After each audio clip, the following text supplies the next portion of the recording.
Subscribe करें और bell दबाएं ताकि कोई खबर रह न जाए।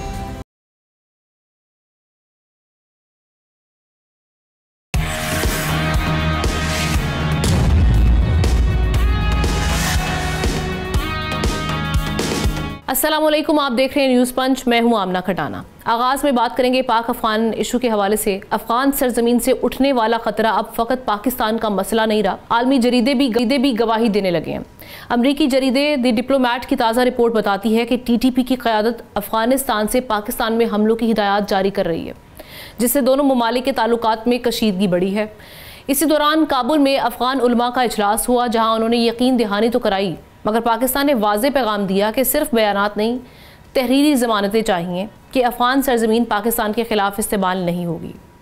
उधर बनू के इलाके में फितनतुल खवारिज ने पुलिस चेक पोस्ट पर हमला करके 5 एहलकारों को ज़ख्मी कर दिया। पुलिस की बरवक्त कार्रवाई से हमला नाकाम हो गया है।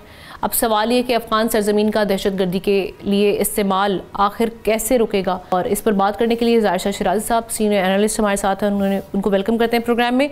शाह साहब, ये जो वर्बल एश्योरेंस आई है अफगान क्लरिक्स की जानिब से, इस पर पाकिस्तान ने तो रिटन कहा कि जी इस पर जो हमें रिटन गारंटी चाहिए इस पर, तो ये जो पाकिस्तान का मुतालबा है डुएबल भी है, रियलिस्टिक भी है, तो आप समझते हैं कि इस पर अमल किया जाएगा और एश्योरेंस दी जाएगी? क्योंकि आज का अमीर मुत्तकी साहब का बयान भी बड़ा इंपॉर्टेंट है। उन्होंने भी यही कहा है कि जो ऐसे ग्रुप्स मौजूद हैं जो क्रॉस बॉर्डर्स यहाँ पर दहशतगर्दी कर रहे हैं, उनके खिलाफ कार्रवाई की जाएगी। तो आप समझते हैं कि अब किबला दुरुस्त कर लिया गया उस जानिब से? देखिए, अब ना ये 1000 उलमा का फितवा आम सी बात नहीं है। इसको जरा आप टेक्निकली देखें, और ये एक लिहाज से अफगान जो अमारत इस्लामी के अमीर है मुल्ला हैबतुल्लाह अखुंज़ादा, उनके खिलाफ एक रिवॉल्ट है। क्योंकि अब तक ये तमाम लोग बड़े खामोशी से तमाम मामलात को देखते रहे और सिर्फ चंद 4 या 5 तालिबान के जो लीडर हैं वो डिक्टेट करते रहे और अपनी मर्जी के वो फैसले करते रहे। तो ये एक लिहाज से एक बहुत बड़ा रिवॉल्ट है अगेंस्ट अफगान तालिबान रजीम। ये उलमा खड़े हो गए और उन्होंने बाकायदा एक फितवा दिया कि 2-3 चीजें बड़ी जल्द होनी चाहिए। इसके अलावा मैं आपको एक्सक्लूसिव भी 2-4 चीजें बताता हूँ। इस फितवे के बाद बाकायदा ये जारी किया गया इन 1000 उलमा के दस्तखतों के साथ, और अब अफगान तालिबान रजीम को हिदायत की गई है कि अफगानिस्तान की सरजमीन किसी के खिलाफ इस्तेमाल नहीं होगी। दूसरा, उन्होंने किसी भी मुल्क के खिलाफ बशमूल पाकिस्तान नाम नहीं लिया गया, लेकिन अफगानिस्तान से बाहर जाके असला उठा के लड़ना, चाहे वो सेंट्रल एशिया जाते हैं, पाकिस्तान जाते हैं, ईरान जाते हैं, तो ये गैर शरई करार दे दिए। इसके बाद स्टेटमेंट नहीं है, बल्कि हम ये कहेंगे कि इस फितवे और जो उलमा का फैसला था उसको इंडोर्स किया गया है मुल्ला हैबतुल्लाह अखुंज़ादा की जानिब से। और अमीर खान मुत्तकी इस वक्त हम समझते हैं कि डिफेक्टो रिप्रेजेंटेटिव हैं, फॉरेन ऑफिस के रिप्रेजेंटेटिव भी अफगानिस्तान तालिबान के, और लोकली भी वो तर्जुमान के तौर पे काम कर रहे हैं। तो उन्होंने बड़ा वाज़ेह कर दिया कि हम इस फैसले को तस्लीम करते हैं। उसकी वजह यह है कि सिर्फ जो अफगान हुकूमत में तालिबान हैं वो मुल्क का इंतजाम और इंसराम नहीं चला रहे। मुल्क की जिम्मेदारी सिक्योरिटी की उन पे नहीं है, सब पे है, सब उलमा पे भी, आम लोगों पे भी है। इसमें जो अहम चीज है वो अमीर खान मुत्तकी ने जो कहा है कि अगर कोई शख्स इस फितवे को नहीं मानता तो अफगानिस्तान की जो रियासत है या तालिबान की जो हुकूमत है वो उनको इंश्योर कराएगा कि इस पे अमल दरामद हो। अब इससे आगे क्या हो रहा है, मेरे ख्याल में एक बहुत बड़ा शायद डिसीजन है, और ये पाकिस्तान के उस डिमांड को बड़ी हद तक पूरी करता है जो वो करते रहे। क्योंकि मुल्ला हैबतुल्लाह अखुंज़ादा से वो डिमांड मांग रहे थे, लेकिन अब तमाम उलमा ने, अफगानिस्तान के उलमा ने दे दी। तो ये तमाम जितने ग्रुप्स हैं ये फैसला भी किया है अंदरूनी तौर पे कि पहले अफगान तालिबान अपने तमाम जो नाराज लोग हैं, ग्रुप हैं अफगानिस्तान के अंदर, उनको भी एक पेज पे लाएंगे और उसके बाद पाकिस्तान से और दूसरे मुल्कों से बात करेंगे। अब अगला जो मंसूबा वो ये है, बड़ी खबर आपको दूं कि जो अफगानिस्तान के अंदर ग्रुप्स हैं जिनके पास असला है उन्हें डिसआर्म किया जाएगा और उनसे असला इकट्ठा किया जाएगा, उनसे गारंटीज दी जाएंगी कि कोई एक्सप्लोसिव, कोई तकरीरें किसी मुल्क के खिलाफ। लेकिन ये क्या यूनानिमसली फैसला होगा? क्योंकि हम तो डिवीजन शुरू से देख रहे हैं तालिबान में, और दूसरी जानब इंडिया से भी यूएन में अफगानिस्तान की सपोर्ट करना इंडिया की जानिब से। आप समझते हैं कि तालिबान और जो इंडिया का एक नेक्सस है वो इससे अफेक्ट होगा? तो पॉलिसी लेवल के ऊपर डिसीजन होगा, और ये जो तमाम स्प्लिंटर ग्रुप्स हैं उनको ताबे किया जाएगा। एक लिहाज से देखा जाए तो ये तमाम के तमाम, चाहे TTP है, बाकी जो दहशतगर्द ग्रुप हैं, चाहे वो मोहम्मद एजेंसी के तालिबान हैं, खैबर एजेंसी के मंगलबाग ग्रुप है, जमातुल अहरार है, या उसके स्प्लिंटर ग्रुप है, वो अपने आप को मंसूब करते हैं मुल्ला हैबतुल्लाह के साथ। और ये अब आप समझ लें कि अमीर खान मुत्तकी का हुक्म मुल्ला हैबतुल्लाह का हुक्म है। मैं इसको बड़ी डेवलपमेंट समझता हूँ और बड़ा एक पॉजिटिव ब्रेक थ्रू है। पाकिस्तान ने जितना प्रेशर डाला, और असल चीज जो है ना, अब इन लोगों को अगर इकट्ठा किया जाएगा, एक खास जगह पे रखा जाएगा इन तमाम ग्रुपों को। ये भी इस जरगे के दौरान बात हुई थी उलमा ने कि ये आर्म्ड ग्रुप या जो असला बरदार लोग हैं, ये अफगानिस्तान की रियासत के लिए भी बहुत बड़ा खतरा है, ये अफगानिस्तान की इकोनॉमी के लिए खतरा है। सबसे अहम जो चीज हुई डेवलपमेंट के हवाले से और पाकिस्तान के किरदार के हवाले से भी हुई, क्योंकि बहुत सारे उलमा वो पाकिस्तान के मदरसों से तालीम याफ्ता हैं, यहाँ से उन्होंने डिग्रीज ली हैं, तो उनका ये मौक़िफ़ रहा है कि पाकिस्तान हमेशा, चाहे जो पॉलिसी के मामला थे, लेकिन हमेशा से अफगानों का दोस्त रहा है और उनको पनाह भी दी, उनके बच्चों, उनके खवातीन, उनके सरों पे हाथ भी रखा। तो लिहाजा ये एक गैर मुनासिब, गैर शरई अमल होगा कि हम पाकिस्तान को डिस्टेबलाइज करेंगे। हाँ, दूसरी तरफ आप देखें, गारंटीज पाकिस्तान की बड़ी इंपॉर्टेंट है। पाकिस्तान को चाहिए कि इस वक्त दोस्त ममालिक बशमूल सऊदी अरब, UAE, दोहा और तुर्की, जो जिनके अपने इंटरेस्ट भी है, मैं ये समझता हूँ कि ये सिर्फ और सिर्फ जो पाकिस्तान और अफगानिस्तान के जो आपस के अंदर बातचीत नाकाम हुई, उसमें इन ममालिक के अपने इंटरेस्ट भी थे। लेकिन अगर अब पाकिस्तान और अफगानिस्तान डायरेक्ट बातचीत करेंगे, और एक ये भी डिसीजन किया गया है कि शायद उलमा का एक वफ्द आएगा पाकिस्तान, और वो यहाँ पाकिस्तान की हुकूमत के साथ और उलमा के साथ बातचीत करके इस मसले को हल निकालेंगे। आखिरी जो बड़ी वजह है वो अंदरूनी तौर पे बहुत बड़ा आप समझ लें रिवॉल्ट है, बगावत है अफगान तालिबान रजीम के खिलाफ। उलमा उठ खड़े हुए।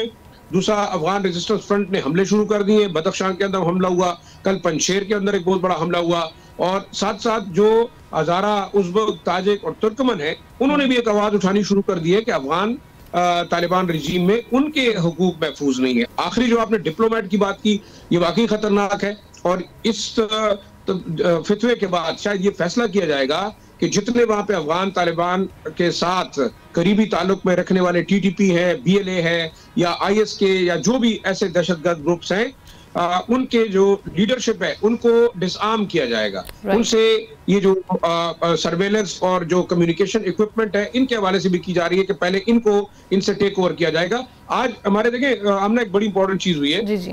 हमारे प्राइम मिनिस्टर शहबाज शरीफ साहब ने बड़ा क्लियरली कहा है कि अफगानिस्तान इस वक्त दुनिया के लिए खतरा पैदा हो रहा है। अब पाकिस्तान का जो मौकिफ था, जैसे प्राइम मिनिस्टर शहबाज शरीफ ने कल कहा कि दुनिया के लिए अफगानिस्तान खतरा होता जा रहा है, सिगार की रिपोर्ट भी यही कह रही है। तो मेरे ख्याल में अगर अफगान तालिबान ने जल्दी अपना किबला दुरुस्त न किया और इन तमाम बातों को जो है वो इंटरनेशनली ना एक्सेप्ट किया, तो हो सकता है कि फिर इंटरनेशनल कम्युनिटी रिजीम चेंज की तरफ जाएगी।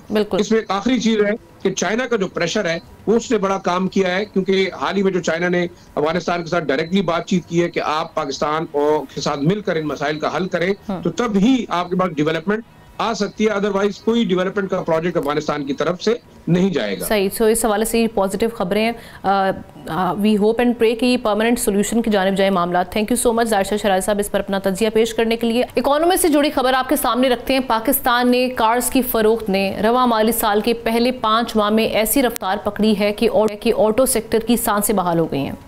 PAMA के मुताबिक कारों की फरोख्त में 43% इजाफा रिकॉर्ड किया गया और तादाद 38,597 से बढ़कर 55,239 यूनिट तक जा पहुंची है।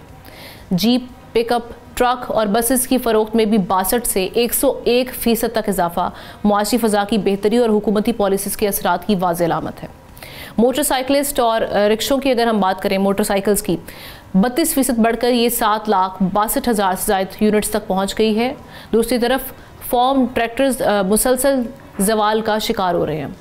सवाल ये कि क्या ये रफ्तार पाकिस्तान के ऑटो सेक्टर को मुस्तकिल इस्तेकाम दे पाएगी? इसी पर बात करने के लिए मशहूद खान साहब ने हमें ज्वाइन किया है। ऑटोमोटिव सेक्टर के एक्सपर्ट हैं, आपको इस सेक्टर को रिप्रेजेंट कर रहे हैं। Thank you so much Mashhood साहब। मशहूद साहब, इस रिकवरी के पीछे आप क्या फैक्टर्स देख रहे हैं? क्या ये न्यू मॉडल्स हैं, ईजियर फाइनेंसिंग देख रहे हैं, या गवर्नमेंट की पॉलिसीज़ और इंसेंटिव्स हैं जिसकी वजह से हम देख रहे हैं कि कंज्यूमर का भी कॉन्फिडेंस बढ़ा है, प्रोडक्शन बेहतर हुई है और इम्पोर्ट्स भी बढ़ी हैं? जी, अस्सलाम वालेकुम। सबसे पहले आपका शुक्रिया। नहीं, ऑफ कोर्स ये ग्रोथ जो होती है वो कंट्रीब्यूशंस ऑफ इफेक्ट्स होती है, तो इसमें नो डाउट सबसे पहला इशू तो ये था कि आपकी इंटरेस्ट रेट रिड्यूस है इस वक्त, और काफ़ी 24% से वो 11% पे आया हुआ है एज अ पॉजिटिव। दूसरा ये है कि वैरायटी ऑफ मॉडल्स आपके पास पाकिस्तान में बहुत ज़्यादा आए, आज अपॉर्चुनिटीज़ बहुत है कंज्यूमर के पास ऑप्शंस बहुत हैं। दूसरा पाकिस्तान की इकोनॉमी अगर आप देखें पॉलिटिकली थोड़ी सी स्टेबिलिटी है, हाँ बहुत ज़्यादा नहीं मगर कुछ स्टेबिलिटी आई है, गवर्नमेंट ने कुछ परफॉर्मेंसेस अपनी दिखाई हैं थोड़ा सा अपने सेक्टर्स में, स्पेशली इंडस्ट्री सेक्टर्स में, तो ये उसकी पॉजिटिव ट्रेंड्स हैं।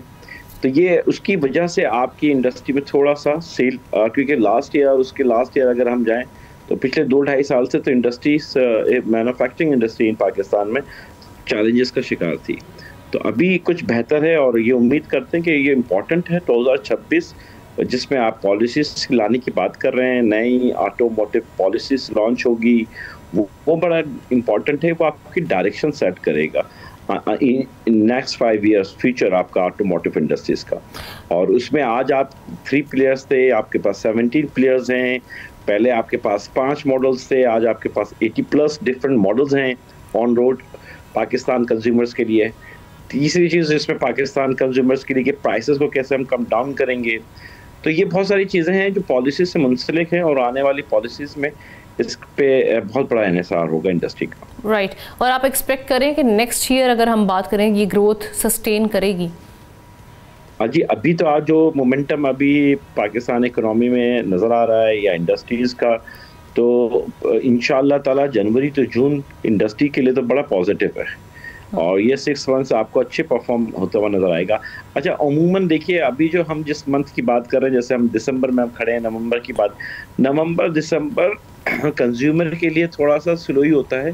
कंज्यूमर चाहता है कि नेक्स्ट ईयर का जनवरी में पिक करे अपनी नई व्हीकल्स, वो रजिस्ट्रेशन में जाएगा तो उसका साल 2026 के लाएगा। ये एक बड़ा मेंटली बेसिकली है, इतना ज़्यादा इफेक्ट नहीं होता, मगर हमारे कंज्यूमर चाहते हैं कि हम नए साल के फर्स्ट मंथ में लें, तो ये आपको इसलिए ज़रा सा स्लो नज़र आएगा। मगर economy is good, Pakistan automotive की जो कम बैक हुआ है बहुत अच्छा है हमारे आम आदमी के लिए। तो इस वक्त मोटरसाइकिल है और मोटरसाइकिल का जो वॉल्यूम है वो बड़ा पॉजिटिव है, तो उसमें से मुंसलिक जो उसके पार्ट्स मैन्युफैक्चरर्स हैं उनको भी एडवांटेज मिल रहा है क्योंकि लोकलाइजेशन उस पर बहुत ज़्यादा है हमारी। दूसरा फैक्टर आपने बताया था ट्रैक्टर इंडस्ट्रीज, क्योंकि उसको कम बैक करना चाहिए, वो उसकी मजीद उसका वॉल्यूम इंक्रीज होना चाहिए, क्योंकि एग्रीकल्चर सेक्टर्स में गवर्नमेंट की कुछ पॉलिसीज थी जिसकी वजह से एग्रीकल्चर को हमने वैसे भी प्रमोट करना है कि हमें एग्री बिजनेस डोमेस्टिक मार्केट और एक्सपोर्ट मार्केट के लिए बड़ा रोल प्ले करेगा। तो ट्रैक्टर इंडस्ट्रीज को इंशाल्लाह ताला वो भी नजर आता है कि आने वाले कल में उसकी पॉजिटिव आएगी।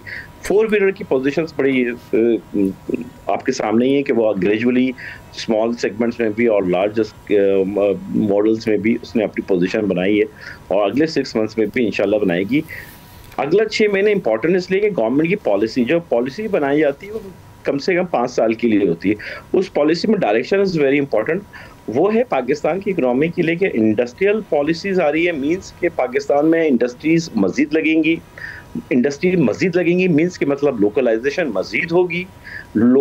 मजीद होगी मींस मतलब मोर टेक्नोलॉजीज हमारे पाकिस्तान में आएंगी। तो वो सारी चीज़ें सेट करती हैं आपकी पॉलिसी, वो पॉलिसी बड़ी इंपॉर्टेंट रोल प्ले करेगी इंडस्ट्री के लिए। Thank you so much Mashhood Khan साहब इस पर बात करने के लिए। ब्रेक की जानिब बढ़ते हैं, ब्रेक के बाद वापस आएंगे, एक और अहम स्टोरी इस पर डिस्कस करेंगे।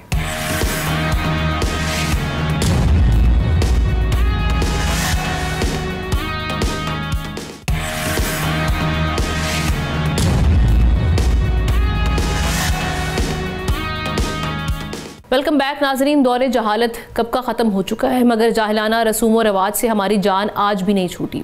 बलूचिस्तान के इलाके मूसा खेल में ऐसे ही एक लर्जा खेज वाक़या हमारे सामने है, जहां 20,000 रुपये चोरी के शुबे में 6 अफराद को दहकते हुए अंगारों पर चलाया गया। वज़ीर आला सरफराज बुगटी ने इस गैर इंसानी और मावराए कानून अमल पर सख्त नोटिस लिया, जिसके बाद जिरगे में ये फैसला सुनाने वाले 6 मरकजी मुल्ज़िमान गिरफ्तार कर दिए गए हैं।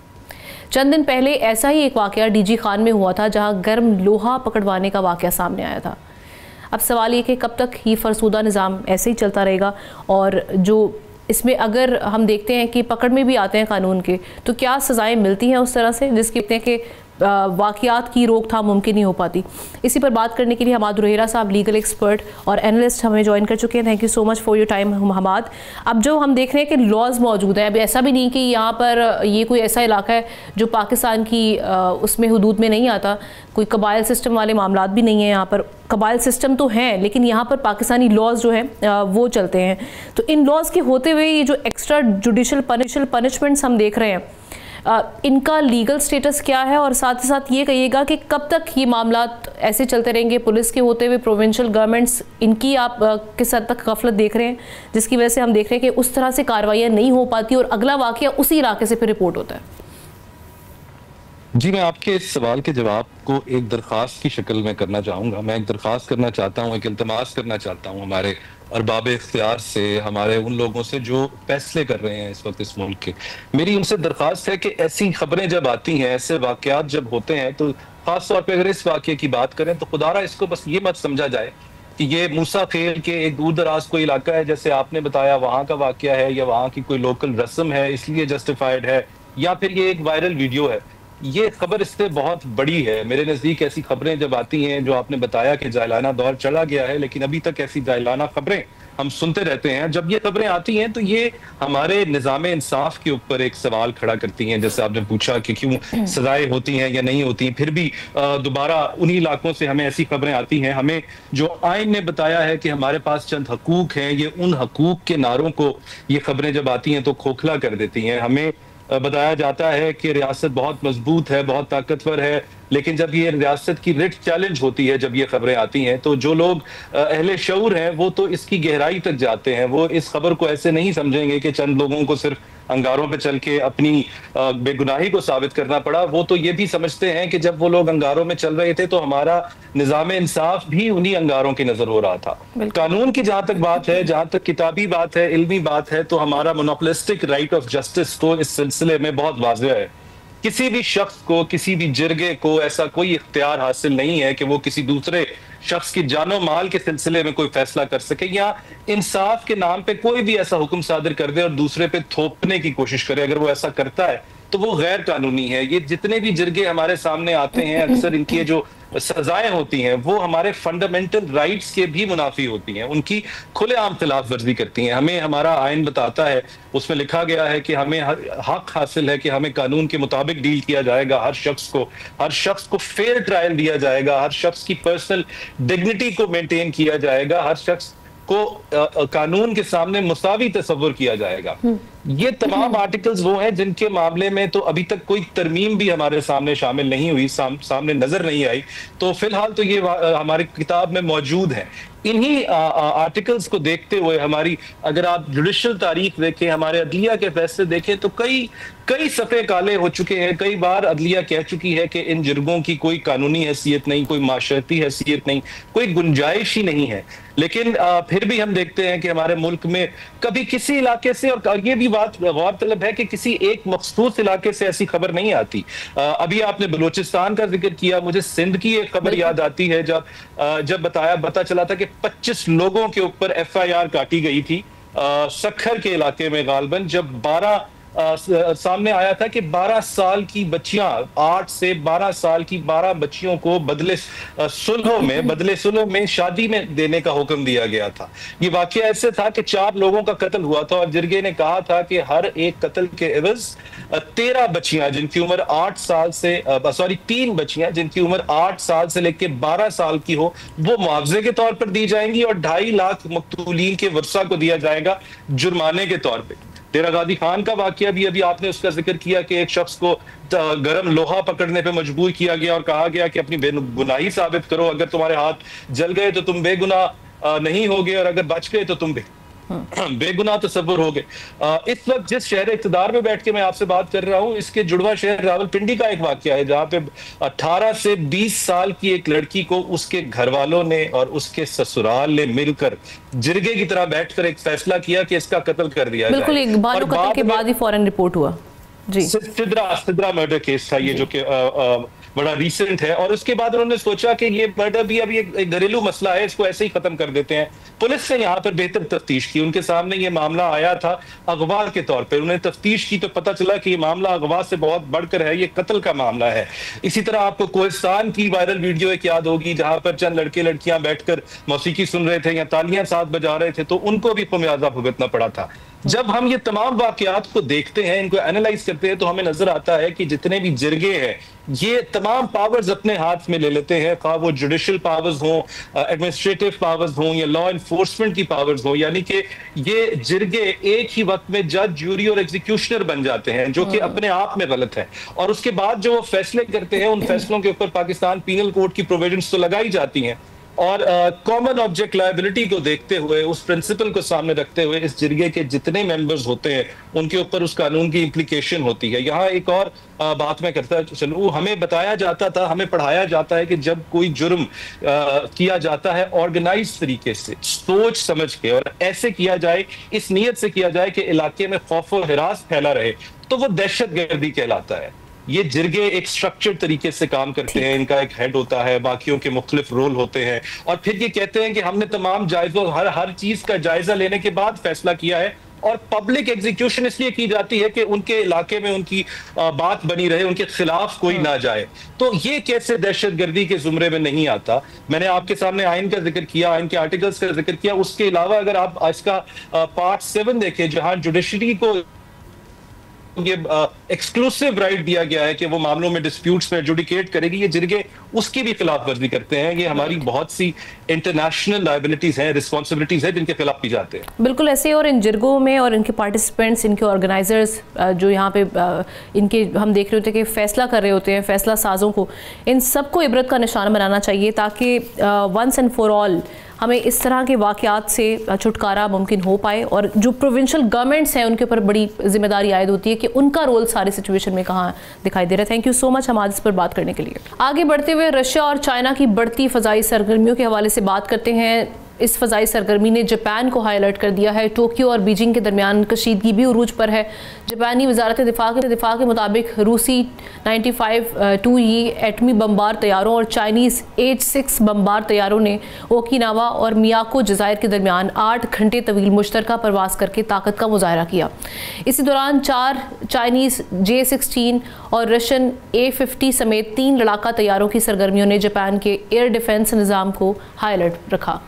जनूबी कोरिया ने भी अपने फ़ज़ाई दिफाई जोन में 7 रशियन और 2 चाइनीज़ तैयारों का दाखिला रिपोर्ट किया, जिसने तनाव बढ़ा दिया है। अब बेसिकली ये मशक़ जानिब इशारा हैं। इसकी स्ट्रेटेजिक सिग्निफिकेंस क्या है, इस पर बात करने के लिए उस्मान वड़ाइच साहब ने हमें ज्वाइन किया है, international affairs expert. Thank you so much Usman साहब।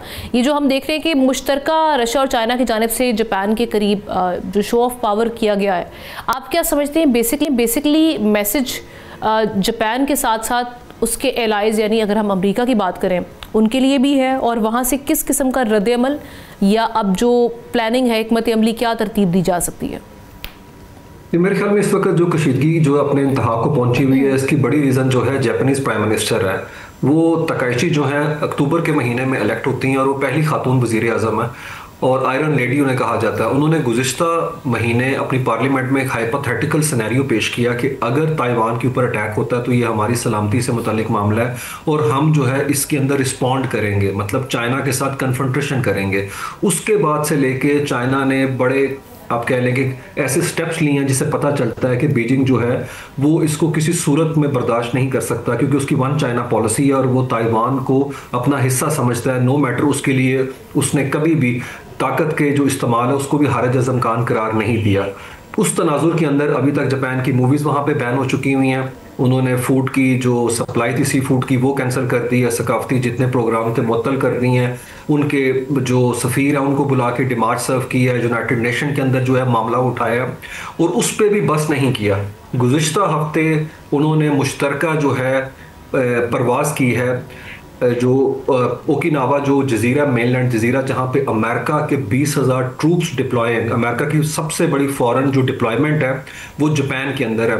उसके ऊपर से गुजार के उन्होंने पूरा जो है पॉलिसी ऑफ इंसर्कलमेंट, जो कभी अमेरिका चाहता था इंडिया के साथ मिलके जापान के साथ अगेंस्ट चाइना आज वही उनके साथ हो रहा है वहां के ऊपर जापान में। प्रॉब्लम यहाँ के ऊपर ये है, जो ये क्लब है अमेरिका बेस्ड, उससे वो रिस्पॉन्स नहीं आ पाया। इसमें कोई शक नहीं, B-2 बॉम्बर तैयारे जो हैं अमेरिका ने वो फिजा में स्क्रैम्बल किए इनके साथ, लेकिन जो वाशिंगटन में खामोशी है उसको लेके स्ट्रेटेजिक एंजाइटी बढ़ रही है जापान की, क्योंकि जापान का कहना यह है कि जो हम तवक्को कर रहे थे, जिस तरीके से डोनाल्ड ट्रंप वोकल है इस मामले में, he has been very silent है। उसकी बड़ी रीजन है क्योंकि अप्रैल के अंदर डोनाल्ड ट्रंप टच डाउन करेंगे बीजिंग को और वो तजारती मुआहदा करना चाहते हैं। उसके लिए वो किसी सूरत में एस्केलेशन नहीं चाहते, और वॉल स्ट्रीट जर्नल लिख रहा है कि उन्होंने तकाइची को कहा है कि आप इश्तियाल ना दिलाएं इसे चाइना को।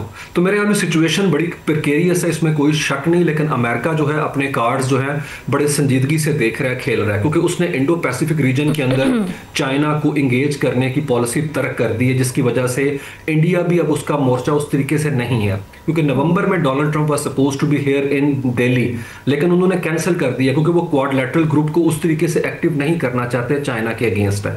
जबकि दूसरी तरफ हम देखते हैं कि China along with Russia American club को एक मैसेज भेज रहे हैं कि हम दोनों मुश्तरका दिफाई ताकत के डिस्प्ले करने के लिए ना सिर्फ रेडी हैं, बल्कि हम आपको मिलिटरीली एंगेज करेंगे। तो एक तरह से आप कह लें कि उन्होंने अपना मिलिट्री मसल फ्लेक्स किया, और चाइना जो हमेशा माशी महाज पे सरगर्म था, उसने साबित किया कि मेरे दांत हैं, अगर आप आएंगे तो मैं फैंग से आपको काट लूंगा। तो ड्रैगन और पोलर बियर इस वक्त जो है जिस तरीके से आप कह लें कि मिलिट्री हार्डवेयर अपना शोकेस कर रहे हैं, और एयर पावर के कॉन्टेक्स्ट के अंदर जुलाई के महीने में अलास्का के अंदर एयर डिफेंस जोन को उन्होंने जो है आप कह सकती हैं कि वहां के ऊपर जाके एंगेज किया था जब इंटरसेप्ट किया गया उनके तैयारों को। तो मेरे ख्याल में जो जियोपॉलिटिकल सिनेरियो यहाँ पे ईस्ट चाइना सी और जो वेस्टर्न पैसिफिक रीजन है, जिससे मुतालिक जी जिनपिंग ने अभी कहा है कि इस पे अमेरिका की इजारादारी नहीं बहरुल काहिल पे है, और इसके अंदर उतनी गुंजाइश है कि अमेरिका भी यहाँ मनूवर करे और हमारे भी बैरी बेड़े यहाँ के ऊपर होंगे।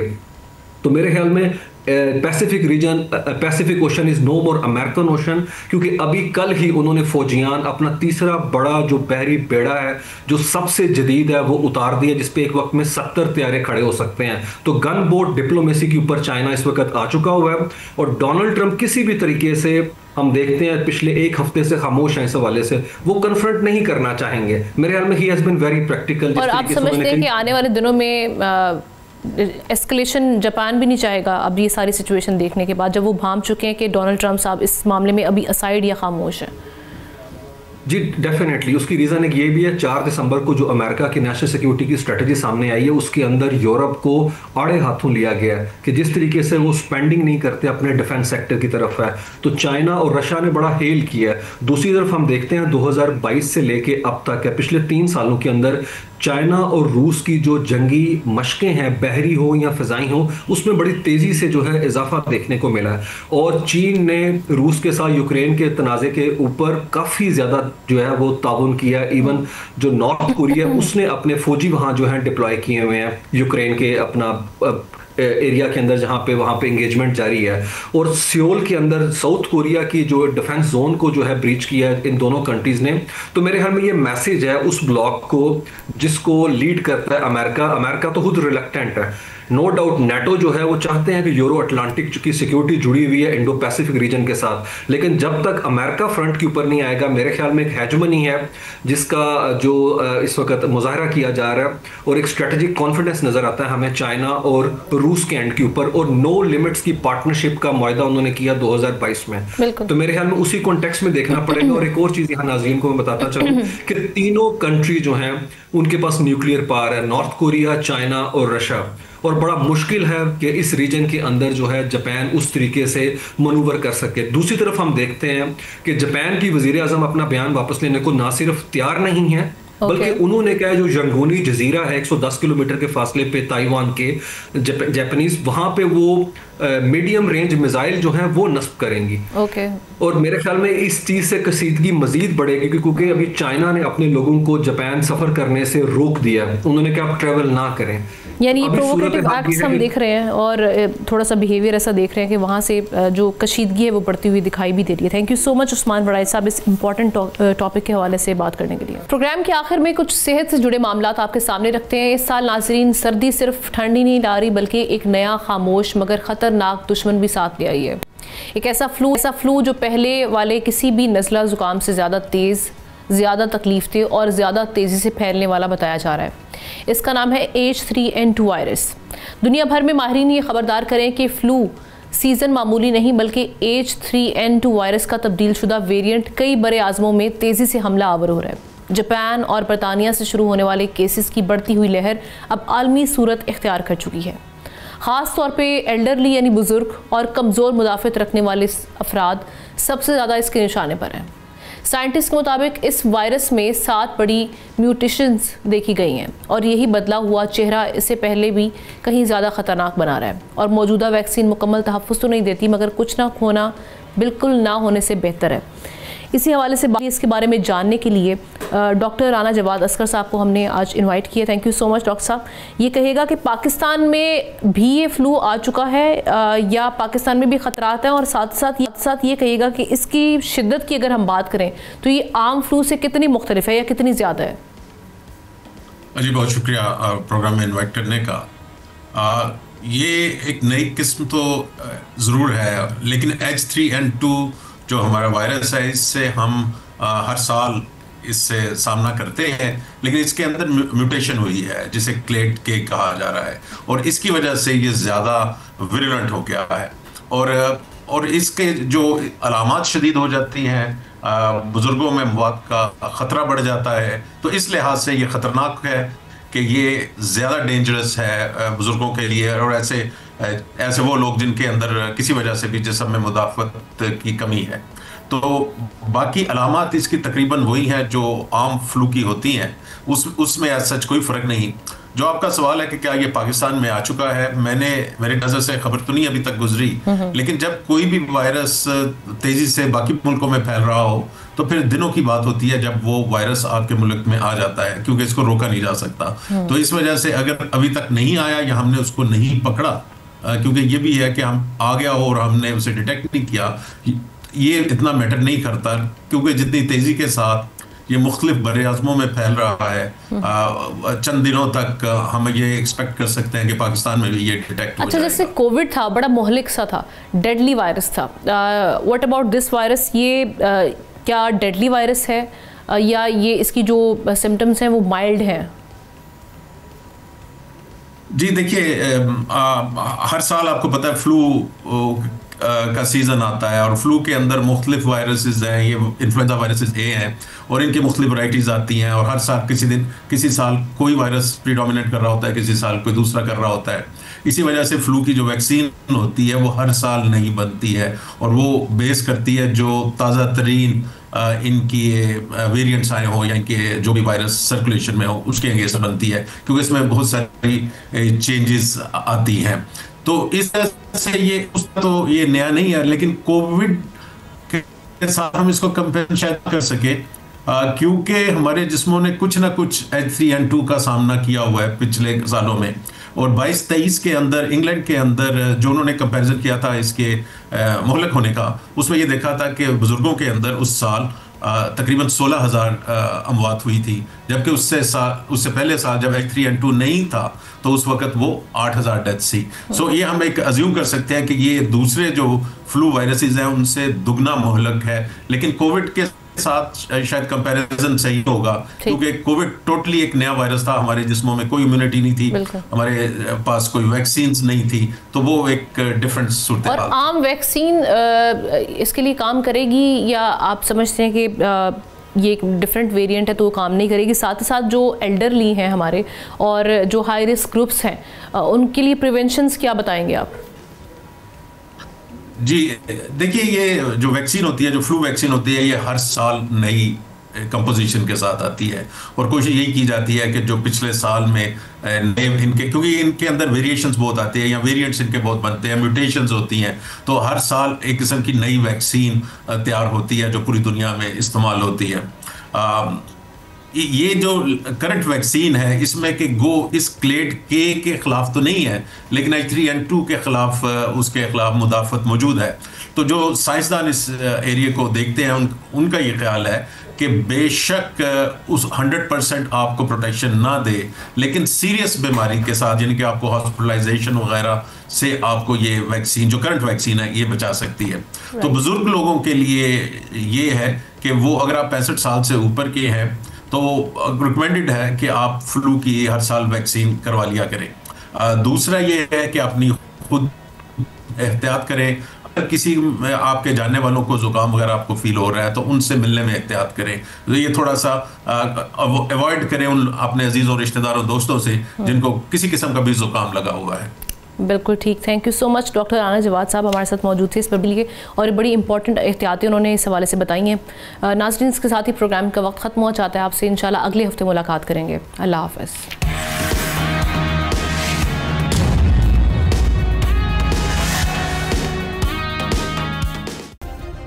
सब्सक्राइब करें और बेल दबाएं ताकि कोई खबर रह न जाए।